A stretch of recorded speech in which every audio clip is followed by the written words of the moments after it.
लगाने का काम किया है। सरकारी स्कूलों में लगातार मदद करने का काम कर रहे हैं। ड्रेस ऊंचाई कुछ होता। हमारे साथ समाजवादी पार्टी सांसद इकरा सन है, उनसे जानेंगे। इकरा जी, आप मुख्य अतिथि के रूप में मौजूद थी, किस तरह देखते जो सरकारी स्कूलों में काम शामिल जन सेवा समिति कर रही है, किस तरह का अपना काम है? जी, बहुत अच्छा है और ज़रूरी है कि हमारा जो समाज है, सिविल सोसाइटी है और इस तरीके के जो जिम्मेदार सामाजिक लोग हैं वो दायित्व उठाएं, क्योंकि सरकार तो कुछ नहीं कर रही है। सरकार ने तो सिर्फ जो पुराने हमारे स्कूल बने थे, कॉलेज बने थे, उनमें आज टीचर भी नहीं पहुंच पा रहे हैं। उनमें हर तरह की कमी है, बैठने से लेकर जो भी सुविधाएं बच्चों को मिल सकती थी वो उन चीज़ों पर किसी पर भी सरकार का ध्यान नहीं है।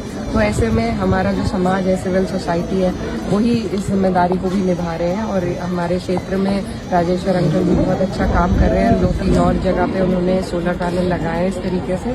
तो ज़रूरी है कि हम आधुनिक सुविधाओं से अपने ग्रामीण स्कूलों को, कॉलेजों को जोड़ें ताकि बच्चों को सुविधाएं पहुंच सके। और उसी के लिए आज ये कार्यक्रम था और आगे भी कोशिश रहेगी कि सब लोग मिलजुल कर इसी तरह के काम करें। तो इकरा जी, जिस तरह सरकारी अस्पतालों में, सरकारी स्कूलों में सुविधाएं नहीं है, आपने भी लोकसभा में एक बिल पेश किया शिक्षा को लेकर के, तो और आगे क्या आपकी डिमांड लोकसभा में रहेगी कि सरकारी स्कूलों और सरकारी अस्पताल बदहाल स्थिति में, डॉक्टर नहीं है, टीचर्स नहीं है, बच्चों के जो बच्चे हाई स्कूल में उनके बैठने के लिए बेंच नहीं है, तो लोकसभा में फिर से मुद्दा एक बार फिर आएगा, इकरा सन फिर इस समस्या को उठाएंगे? जी बिल्कुल उठाएंगे। देखिए, बजट अब 1 फरवरी को पेश होगा और हमारे देश में जितना बजट हम अपने शिक्षा के लिए अलग रखते हैं या स्वास्थ्य केंद्रों के लिए अलग रखते हैं, वो उसका इस्तेमाल किस तरीके से हो रहा है ये सबके सामने है। आज हमारे पूरे जिले में सिर्फ एक गायनोकोलॉजिस्ट है, तो ऐसे में लोगों की समस्याएं इतनी हैं, लेकिन कहीं ना कहीं हम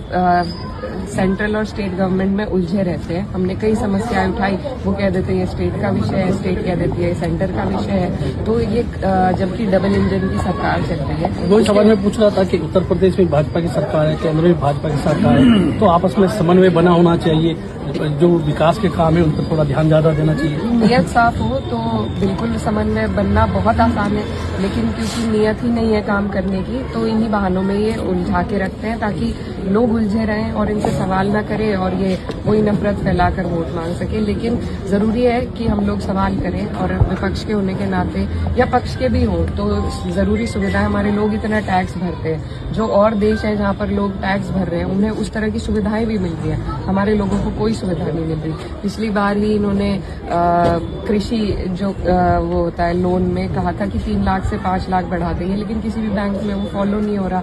तो वहां पर भाषण देना सदन में खड़े होकर वो एक अलग विषय है। धरातल पर क्या है यह आज आपके हमारे सबके सामने है। तो आप ये कहती हैं कि जिस तरह की राजनीति हो रही है उसी में उलझा के रखना चाहता है, बुनियादी सुविधाओं से जनता को दूर रख के हिंदू मुसलमान या जाति व्यवस्था पर लोगों को लड़ा रही है भारतीय जनता पार्टी। जी बिल्कुल यही हो रहा है। खासकर उत्तर प्रदेश की जो सरकार है, इतनी निकम्मी सरकार है, कोई इनके पास कोई भी एक अपनी रिपोर्ट कार्ड अगर इनका देखा जाए, कोई ऐसा कार्य नहीं है जिसके आधार पर ये डेवलपमेंट के आधार पर वोट मांग सकते।